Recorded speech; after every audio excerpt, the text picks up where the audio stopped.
The Fairy Ring, written by Peter J. Barber.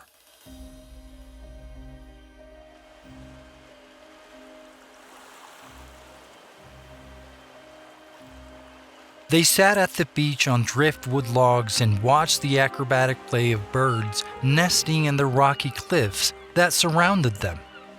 The ocean stretched to the horizon, its dark blue water turning pale green as it entered the shallow cove. Waves rose and fell, caped and white as they crested and broke, washing across the beach and the outcroppings of rock that protruded from the sand. Beyond the beach was a dense forest of giant trees. The forest appeared cool, dark, and mysterious. Justin, Jake, and Elan set up camp at the edge of the forest, high enough to be safe from the waxing tides. They saw no sign of people and assumed they were alone. It was peaceful here and appeared safe, but they had no desire to stay. They wanted to go home. Their journey home had taken them to sea, but that ended in a disastrous shipwreck that they narrowly survived and placed them here. The three boys wanted to return home to the Valley of the Black Dog. They had enough of the ocean and decided to go by land. As pleasant as this place seemed, they couldn't stay on the beach much longer, using up supplies that they'd needed on their journey home. Justin spent hours looking for usable items as he sifted through the wreckage from the ship. In a crate marked Tools, he found a knife and a sheath that he quickly strapped to his hip. He found a mallet and nails. Under a board that separated the upper portion of the box from the lower, he found string, a canvas needle, a flint, and a piece of iron to make fire. He found a small frying pan. One barrel contained dried meat that appeared edible, fortunately not ruined by the sea, and would probably travel well. And he planned what they would take with them. He realized he was uncertain which way to go. He figured they could follow the shoreline north and eventually get to the mouth of the river that ran through their valley. It might be shorter going east, but they had no idea what they would encounter in that direction. The dense forest might be difficult to navigate, and there were mountains with which to contend. There was plenty of water where they were, and plenty of food. Fortunately, it was summer, warm and dry. They would be well supplied for the next several months. As cozy as this place appeared, Justin felt he should encourage his brother Jake and cousin Elan to begin their journey home. If we leave soon, we can take advantage of the weather and the food ripening in the forest right now. If we wait, winter will come, and who knows what will happen. Could be cold, wet, snowy, or all of that. That's fine with me, and I'm sure, Elan. I found leather sacks that could hold water, and we can sew bigger bags out of the canvas we salvaged to make packs to carry our supplies. I think there's enough canvas to make blankets to keep us dry in the rain and serve as tents at night, Jake added. It took several days to organize and gather what they needed. They decided to stick to the plan to follow the sea. As long as the beach continued, they could move easily along it, although walking in sand could be tiresome. The three departed the beach by the bay the next morning. They were lucky to have salvaged shoes. But as they walked, their shoes filled with sand so quickly that they were obliged to stop and empty them frequently. They were able to walk along the beach for several days. As they anticipated, the sand made the going slow and the beach began to narrow, and the cliffs began to rise more abruptly, trapping them by the water. I think we should move to the top of the bluff. The way will be easier off the sand, and it looks like we are quickly running out of beach, Justin suggested. They entered a cove surrounded by sand dunes. A gap in the dunes allowed them to make their way up the hill. The climb wasn't steep but long, and once on top, They could see for miles.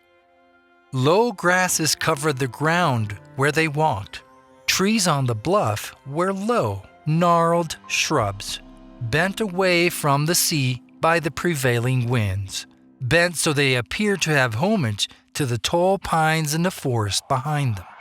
The sun was warm, and it wasn't long before Jake asked Justin and Elan to take a break. They sat under a shrub oak, surveyed the gray expanse of ocean below them, and listened to the crash of the sea against the shore. Jake passed out some jerky. They chewed the dry meat, carefully savoring the salty flavor. "What do you think? Beef?" Elan speculated. "More like mutton," Justin answered. "I don't know," said Jake, "but I think it tastes good." "You're a man of discerning taste, Jake," Justin said. "I think I'll check out the forest for fresh fruits and vegetables," Elan said, and got up, took his water pouch, and went into the forest. The other two boys decided to rest, and it wasn't long before they fell asleep. Elan walked along a path most likely made by deer, giving the appearance of the scat on the trail. He walked a mile or more before he came to a small clearing surrounded by a ring of trees. A fairy ring. His Uncle John had taught him. Once a large mature redwood had stood in the center. It had died and fallen.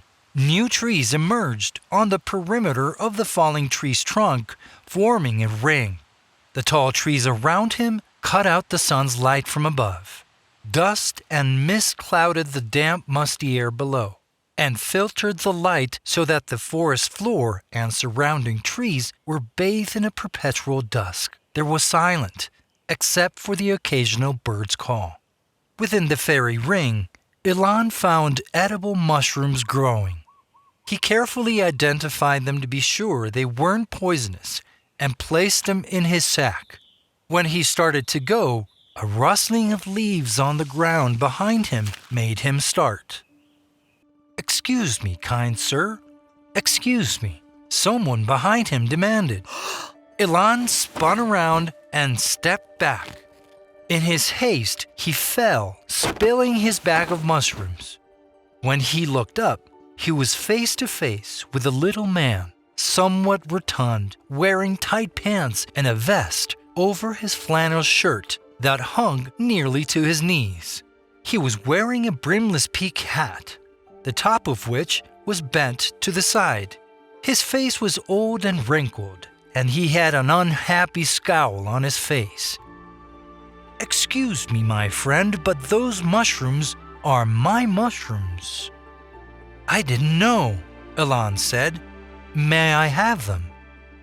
"Have my mushrooms? I think not. Did you grow them and nurture them?" No. I just found them and picked them." "Did you grow and nurture them?" Elan asked. "No, they just appear out of the ground, but they appear here in the fairy ring over which I preside."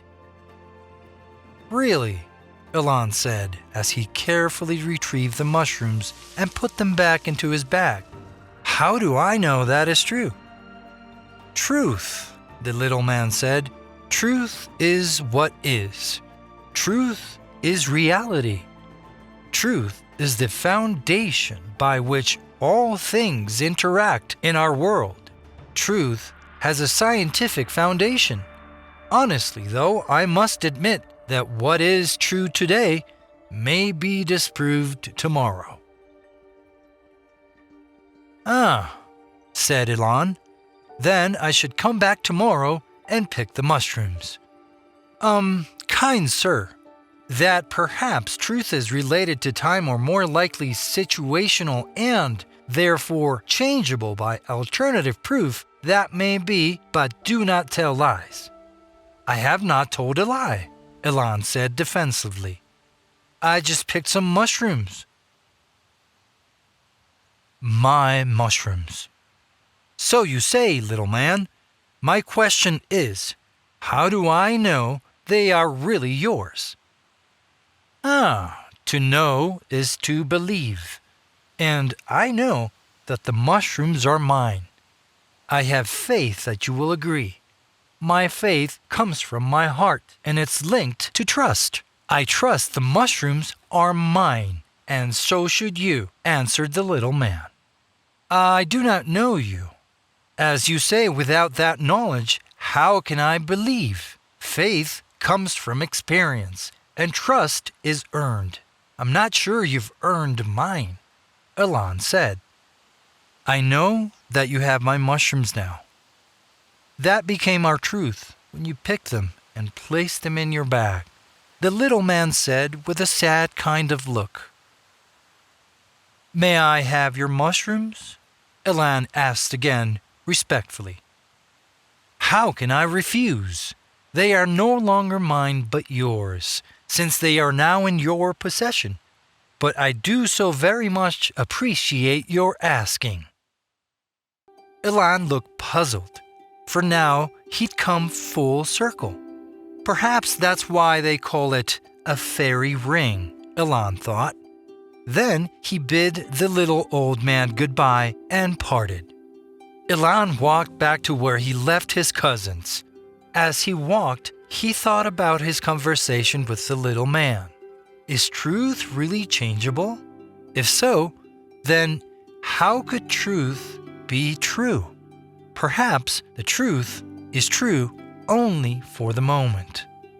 Faith is experimental. Faith is not tangible, nor does it require proof, and yet requires trust. He shook his head. I guess I gotta have faith, Elan said to himself out loud. When he stepped out of the forest, Justin and Jake were asleep under the tree where he had left them. He made a fire and cooked the mushrooms with some nuts and wild cabbage that he had found. Justin and Jake awoke to the pleasant smell of cooking. Elan couldn't wait to tell them about the fairy ring, the strange little man, and what he had learned about truth and faith. Did you ask him if he knew the way to the Valley of the Black Dog? Jake asked excitedly, hoping to have clear directions to follow. I would be afraid he'd send us in circles based on the path our conversation took. Besides, the truth he'd tell us today might not be true tomorrow. That's a problem, Elan said. Although in the end, he did let me keep the mushrooms. I think we should go back into the forest to find the little man to see if he can direct us. But first, let's eat, said Justin. And that's what they did.